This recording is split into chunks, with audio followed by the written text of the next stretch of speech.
sacou isso porque a matemática ela vai sendo solucionada ao longo dos anos, né? Uhum. Até então as pessoas não tinham essa noção ainda de que tinha que deixar tudo igual. Existe a história do cara que sacou isso, que eu acho muito interessante essa parte. Uhum. Do cara que entendeu e avançou a ciência à frente. Esse fato, assim, das frações especificamente, não tem nenhuma pessoa que foi atribuída, assim. Porque também é uma grande bagunça, né? A gente não era tão globalizado na época da Mesopotâmia, do Egito, depois Grécia. Então a rapaziada não conversava muito entre eles. E aí foi percebendo que, mesmo muito longe, as pessoas estavam meio que fazendo a mesma coisa. E a gente atribui nome até para algumas pessoas, né? O caso das frações, que eu me lembro, não tem um nome específico de alguém. Mas acho que isso vai surgindo uma necessidade natural, né? Nem que seja os primeiros números ali, a necessidade da contagem, né? Mas a partir do momento em que a gente não tem um número inteiro, a gente precisa atribuir, então, um número para esses quebrados. E aí isso daí vai evoluindo com o tempo, né? E sobre a origem da matemática, existe algum detentor desse título? Nossa, não tem. Tem, assim, um marco muito grande para a história da matemática, em 300 a.C., de uma pessoa que se propôs a registrar e organizar o que já tinha sido feito na época. Então, esse livro chama Os Elementos, de Euclides. O que está escrito ali não é dele, tá? Não foi o Euclides que fez tudo aquilo, mas o Euclides é responsável por reunir todas essas coletâneas de conhecimento e organizar elas dentro de um livro. Não um livro não, na época foram 13 livros, assim. E imagina, 300 anos antes de Cristo já sabia um tanto de matemática ali. Esse é o segundo livro mais traduzido e publicado depois da Bíblia. Para eu entender o que tem lá dentro, em questão de história, assim, de proporção, digamos assim, o que tinha sido descoberto ali que é incrível para aquele povo daquela época? Muita geometria, assim.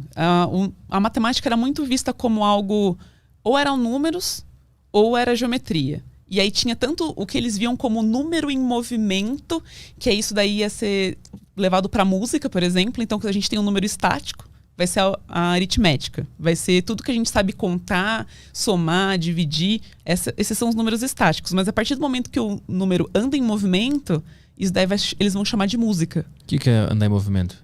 Movimento dos números. Então, quando todo mundo fala assim, música tem muita matemática, sabe? Quando tem essas falas assim, os gregos viam o número em movimento como... Eles chamavam isso de música, eles não chamavam mais de matemática.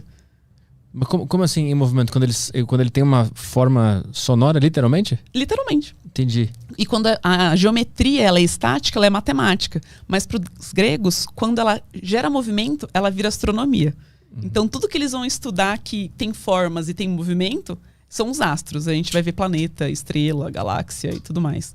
A história da música está diretamente ligada com a história da matemática? Sim. Pitágoras tem muita... Pitágoras não foi uma pessoa, né? A gente fala muito do teorema de Pitágoras. Era uma escola, né? Quase uma seita. Por que era quase uma seita?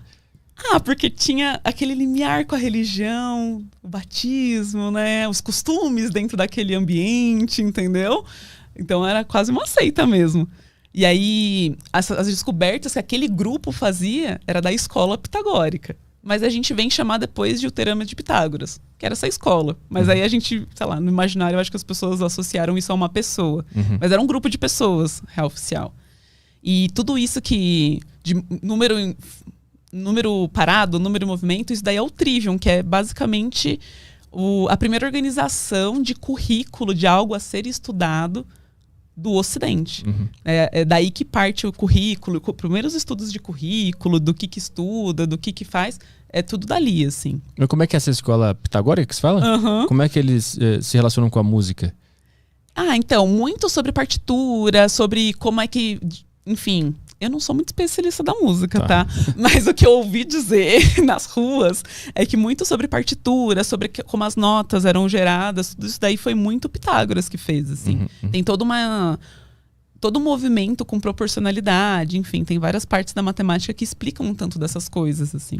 Você disse que a geometria era a coisa mais incrível desse livro, né? Os elementos, né? Isso. Que a gente está falando. O que isso contribuiu para a humanidade? Descobriu a geometria? É muito doido que eu acho que o que mais contribuiu, ao meu ver, assim, é a forma que ele se propôs a organizar a matemática. Porque muito do que era feito era assim, isso daqui faz isso daqui funciona. Isso daqui a gente já fez lá, faz isso daqui que funciona. Mas o que ele começou a fazer é, mas qual que é o início? Por onde a gente começa? Porque isso é o natural, né? Por que Bhaskara funciona? Bhaskara funciona por causa disso. Mas por que isso funciona? E por que isso funciona? A gente sempre pode perguntar mais e mais e mais. E aí o Euclides pergunta, mas onde é que para de perguntar por que isso funciona? Onde é que é o ponto inicial de tudo? Uhum. Onde? E aí ele vai basicamente chamar isso de postulado. Hoje a gente chama isso na matemática de axioma. Isso é basicamente o ponto inicial da matemática, assim. São uns porquês, sim, e não tem resposta, sabe? A gente vai aceitar. E ele colocou várias desses primeiros pontos iniciais, sabe? Para tentar. O objetivo dele era estruturar tudo aquilo que ele tinha. Então ele começou a colocar, tem umas noções básicas. Eu não vou aqui explicar o que é ponto. Todo mundo sabe o que é ponto, sabe? Então vamos partir daqui. Todo mundo sabe que é um ponto, todo mundo sabe que é uma reta, que é um conjunto de pontos. Mas o que é um ponto? Não sei, ponto é esse negócio aí que não tem forma, não ocupa nenhum espaço, sabe? Tipo. E a partir disso ele começou a relacionar essas ideias básicas que geraram os postulados, que essas daqui são as primeiras regras, que são simples, a gente quase não tem vontade de questionar elas. E a partir dessas regras a gente vai fazendo perguntas mais sofisticadas e vai justificando por conta disso, sabe? E aí que a gente vai respondendo uma coisa da outra. Esse foi um primeiro movimento muito importante para a gente poder depois se questionar várias coisas que foram reformuladas, inclusive, em 1500, que é quando a gente começa a escrever a matemática mais contemporânea, a matemática que uma academia vai se preocupar hoje em resolver, tipo, novas perguntas e tal. Mas o que ele fez ali foi muito grandioso, tanto para a parte de tudo que é geometria, tudo que vai falar sobre espaço, forma, sobre superfícies, planos, tudo ali está contido.